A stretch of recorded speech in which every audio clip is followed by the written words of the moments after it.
बिस्मिल्लाहिर्रहमानिर्रहीम। मैं हूं मुख्तार हुसैन और आज हम पंजाब टेक्स्ट बुक्स की जो मैथमेटिक्स की जो बुक्स हैं इसमें क्लास 9th की जो मैथमेटिक्स की बुक्स है उसकी एक्सरसाइज 1.4 के क्वेश्चन नंबर 1 को यहाँ पे डिस्कस करने चल रहे हैं इस लेक्चर के अंदर। क्वेश्चन नंबर 1 में हमसे ये कहा गया which of the following product of matrix is comfortable for multiplication. तो हमारे पास यहाँ पे कुछ मैट्रिक्स की जो मल्टीप्लिकेशन की फॉर्म में लिखा गया है और हमसे ये पूछा गया है कि ये मैट्रिक्स आपस में क्या मल्टीप्लाई किए जा सकते हैं या नहीं।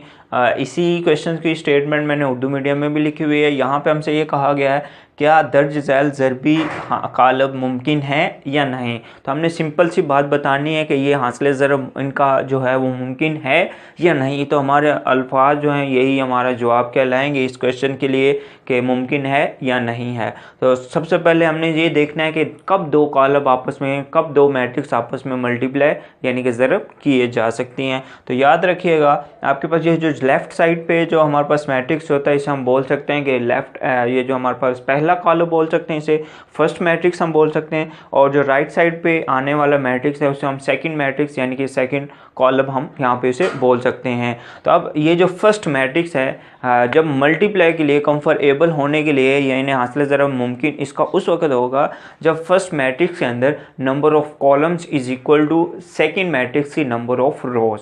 अगर ये कंडीशन सेटिस्फाई होगी कि जो फर्स्ट मैट्रिक्स है इसके अंदर नंबर ऑफ कॉलम और सेकंड के अंदर नंबर ऑफ रोज इक्वल हों तो देन ये दोनों मैट्रिक्स आपस में जो लेफ़्ट और राइट साइड पे जो मैट्रिक्स हैं आपस में ये ज़रब की जा सकती हैं। तो यहाँ पे हमारे पास इस मैट्रिक्स के अंदर 1 and 2 कॉलम्स हमें नज़र आ रहे हैं और इस मैट्रिक्स के अंदर 1 and 2 रोज़ नज़र आ रही हैं। तो इनकी हासिल ज़रब मुमकिन है। तो हम इसके जवाब में देंगे ये हासिल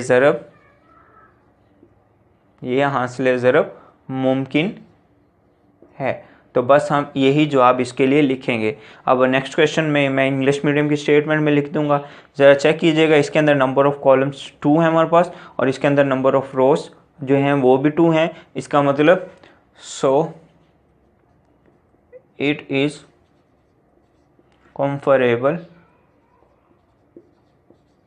कंफरेबल फॉर मल्टीप्लिकेशन। ये मल्टीप्लिकेशन के लिए जो है वो ये इन दोनों का हासिल ज़रब मुमकिन यानी कि इनकी मल्टीप्लिकेशन मुमकिन है। नेक्स्ट पार्ट नंबर इसके 3 में चलते हैं। इसके अंदर नंबर ऑफ़ कॉलम्स 1 हमारे पास मौजूद है और इसके अंदर नंबर ऑफ़ रोज़ 2 मौजूद हैं। तो हम इसे मैं उर्दू मीडियम में लिख देता हूँ। आप इसे बोलेंगे ये हासिल ज़रब मुमकिन नहीं है क्योंकि ये कंडीशन को सेटिस्फाई नहीं कर रही, इसलिए इनकी हासिल ज़रब मुमकिन नहीं है। पार्ट नंबर 4 की तरफ चलते हैं। इसके अंदर नंबर ऑफ फर्स्ट मैट्रिक्स के अंदर नंबर ऑफ कॉलम जो हमारे पास हैं वो 2 मौजूद हैं। सेकंड मैट्रिक्स के अंदर नंबर ऑफ रोज़ 2 मौजूद हैं। इसका मतलब नंबर ऑफ कॉलम्स और नंबर ऑफ जो रोज़ हैं वो एक दूसरे के इक्वल हैं, इसलिए हम कहेंगे सो इट इज़ कंफर्म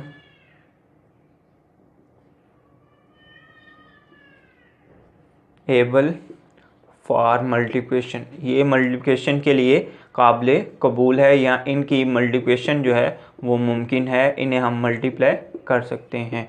तो नेक्स्ट पार्ट नंबर 5 की तरफ चलते हैं। इसमें हमारे पास ये जो फर्स्ट मैट्रिक्स के तौर पर जो मैट्रिक्स दी गई है इसके अंदर 1, 2 and 3 कॉलम्स हमारे पास 3 कॉलम दिए गए हैं और इसके अंदर 1, 2 and 3 हमारे पास रोज़ दी गई। इसका मतलब फर्स्ट मैट्रिक्स के number of columns second matrix के नंबर ऑफ़ रोज़ के इक्वल हैं। तो हम इसे बोलेंगे बस ये हासिल ज़रब मुमकिन है। यही हमारा क्वेश्चन नंबर जो 1 है इसके 5 पार्ट्स का यही हमारे पास आंसर होगा कि उनकी वो मल्टीप्लिकेशन के लिए हासिल ज़रब उनकी मुमकिन है या नहीं है, यही हमने बताना था। इसके बाद हम क्वेश्चन नंबर 2 की तरफ चलते हैं। क्वेश्चन नंबर 2 में हमसे ये कहा गया if A matrix is equal to this and B matrix is equal to this then find. हमने क्या करना है A B matrix and B A matrix. हमने इनका हासिल ज़रब ए और बी मैट्रिक्स को ज़रब करना है और एक दफ़ा में हमने बी और ए मैट्रिक्स को ज़रब करना है इफ़ पॉसिबल। अगर ये पॉसिबल हैं तो इनका हमने रिक्वायर्ड डायरेक्ट जो हासिल ज़रब मैट्रिक्स है वो हमने फाइंड करनी है। तो यहाँ पे ज़रा देखिएगा, इसी को उर्दू मीडियम में लिखा हुआ है सवाल नंबर 2 में, अगर ए और बी हमारे पास कालब हों तो हमने ए ज़रब बी और बी ज़रब है, जब इनके दरमियान में कोई अलामत प्लस या माइनस वगैरह नहीं लिखी तो ये ज़रब की कंडीशन में होता है, तो ये ज़रब करेंगे। तो हमने ए बी कालब और बी ए कालब मालूम करना है इफ़ पॉसिबल, अगर मुमकिन है। अगर उनकी हासिल ज़रब मुमकिन ही है नहीं है तो हम जो है उन्हें मल्टीप्लाई नहीं कर सकते। वो ऐसा कोई रूल नहीं है जिसके मुताबिक हम जिनके हासिल ज़रब मुमकिन नहीं है तो उन्हें हम ज़रब कर सकें।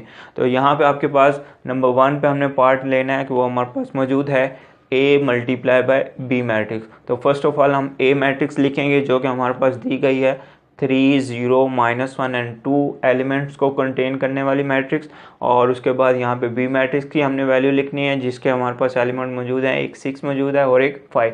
तो सबसे पहले ये देखना है कि इनके हासिल ज़रब मुमकिन है या नहीं, ये कंफर्टेबल फॉर मल्टीप्लिकेशन है भी या नहीं। तो फर्स्ट ऑफ ऑल देखिएगा, फर्स्ट मैट्रिक्स हमारे पास अब यहाँ पे ये वाली मैट्रिक्स, इसके अंदर नंबर ऑफ कॉलम्स 2 मौजूद है और इसके अंदर नंबर ऑफ रोज 2 मौजूद है। इसका मतलब ये कंफर्टेबल फॉर मल्टीप्लिकेशन है, इनका हासिल ज़रब मुमकिन है। अब हमने इन्हें मल्टीप्लाई करना है, इन्हें हमने ज़रब करना है। तो याद रखिएगा, जब हमने जो मल्टीप्लिकेशन के लिए चेक करना होता है तो फिर हम क्या करते थे, पहले की कॉलम्स और सेकंड की रोज चेक करते हैं, लेकिन जब हमने मल्टीप्लाई करना है तो फर्स्ट की रोज सेकंड के कॉलम के साथ मल्टीप्लाई करेंगे। इस बात को ज़रा तवज्जो से ज़रा यहाँ पे सीख लीजिएगा, क्योंकि नेक्स्ट क्वेश्चन के अंदर भी आपको मल्टीप्लिकेशन दोबारा से करना पड़ सकती है। आपने इसी अभी से यहाँ से अच्छे तरीके से सीख लेना है।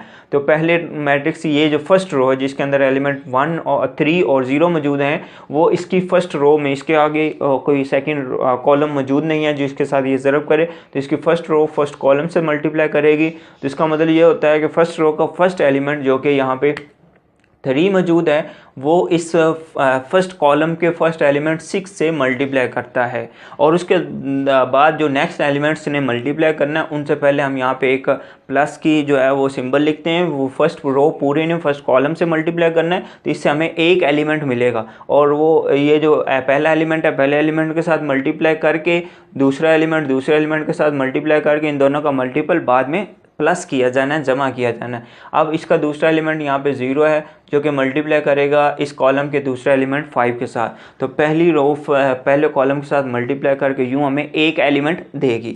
फिर उसके बाद ये आपके पास ये दूसरी रो है, अब ये पहले कॉलम से मल्टीप्लाई करेगी, और ये जो नया हमारे पास मैट्रिक्स हासिल होने वाला उसकी भी दूसरी रो पहला कॉलम यानी कि इस प्लेस पे ही लिखे जाएंगे। तो आप यहाँ पे देख रहे हैं -1 इसका फर्स्ट एलिमेंट, इसके फर्स्ट एलिमेंट 6 से मल्टीप्लाई करेगा, और हम जान चुके हैं दरमियान में प्लस की सिंबल आना है, और इसके बाद ये इसका सेकेंड एलिमेंट 2 जो है इसके सेकेंड एलिमेंट 5 से मल्टीप्लाई करने वाला है। यूँ हमारे जो इनका ये जो सेकंड रो फर्स्ट कॉलम से मल्टीप्लाई करके भी हमें एक एलिमेंट देगी। और याद रखिएगा, दो मैट्रिक्स को जब मल्टीप्लाई करते हैं तो हमें एक नई मैट्रिक्स मिलती है, और मैट्रिक्स को हमने स्क्वायर ब्रैकेट के अंदर लिखना ज़रूरी होता है। स्क्वायर ब्रैकेट से बगैर लिखेंगे तो वो मैट्रिक्स नहीं होंगी, मतलब हम जो है वो एक मैथमेटिकली एरर की तरफ चले जाएंगे, वो हमारी गलती होगी, और वो क्वेश्चन हमारा सारा किया कराया जो होगा वो गलत माना जाएगा, वो रॉन्ग हो जाएगा। तो 3 6 आप जानते हैं 3 6 18, और 5 0 इस 0 कोई भी नंबर 5 से मल्टीप्लाई करें या डिवाइड हो तो वो 0 हो जाता है, और ये प्लस माइनस माइनस 6 1 6, और यहाँ पे 2 5 10, ये हमारे पास एलिमेंट मिलेंगे। मज़ीद इसे सिंप्लीफाई करते हैं, 18 में जब प्लस 0 करेंगे तो वो 18 ही रहने वाला है, -6 और ये प्लस का 4, इसका हम सॉल्व करेंगे तो ये हमारे पास क्या हो जाएगा, प्लस का 4 हो जाएगा। तो यूँ हमारे पास ए बी मैट्रिक्स हमें ये मिल गई, जिसके अंदर एक हमारे पास एक कॉलम मैट्रिक्स है जिसके अंदर फर्स्ट एलिमेंट 18 और सेकंड जो एलिमेंट है वो हमारे पास जो है वो 4 मौजूद है। इसके बाद अब हमने इसका पार्ट नंबर 2 करना है। पार्ट नंबर 2 में हमसे ये कहा गया कि B multiply by A matrix हमने करना है। तो first of all B matrix I है, तो बी मैट्रिक्स की वैल्यूज़ लिखेंगे जो कि 6 और 5 को कंटेन करने वाला एक कॉलम मैट्रिक्स है। फिर उसके बाद हमारे पास ए मैट्रिक्स की जगह पे हमारे पास एक स्क्वायर मैट्रिक्स जिसके अंदर एलिमेंट ये जो मौजूद हैं ये हम यहाँ पे राइट करते हैं। अब हमने इनके मल्टीप्लाई करना है, तो हमने सबसे पहले ये चेक करना है क्या ये मल्टीप्लिकेशन इनकी मुमकिन है या नहीं है, इनके हासिल ज़रब आया मुमकिन है भी या नहीं। अगर नहीं है तो फिर हम इसे ज़रब कर ही नहीं सकते, हमारे पास कोई ऐसा रूल नहीं है जिसको हम इसे ज़रब कर लें। तो फिर यहाँ पर देखेगा हमारे पास इसके अंदर फर्स्ट कॉलम जो एक कॉलम मौजूद है, फर्स्ट मैट्रिक्स के अंदर एक कॉलम है, सेकेंड मैट्रिक्स के अंदर 2 रोज़ हैं। इसका मतलब ये एक कॉलम और 2 रोज़, 1 और 2 बराबर नहीं हो सकते, नंबर ऑफ रो कॉलम्स और नंबर ऑफ रोज़ बराबर नहीं है। तो हम कह देंगे उर्दू मीडियम वाले इसे लिखेंगे बस ये हासिल ज़रब मुमकिन नहीं है, और मुमकिन नहीं है। और इसी को ही अगर जो है वो इंग्लिश मीडियम वाले बच्चे हैं तो वो लिखना चाहेंगे तो आप लिखेंगे सो इट इज़ नॉट पॉसिबल। इनके आंसर ज़रा मुमकिन नहीं है, तो आपने सिंपल ये लिखना है इट इज़ नॉट पॉसिबल। तो यूँ हमारे पास क्वेश्चन नंबर 1 और क्वेश्चन नंबर 2 जो है वो एक्सरसाइज 1.4 का कंप्लीट हुआ, और मैं उम्मीद करता हूँ आप लोगों ने इसे अच्छे तरीके से अंडरस्टैंड कर लिया होगा। थैंक यू, अल्लाह हाफिज़।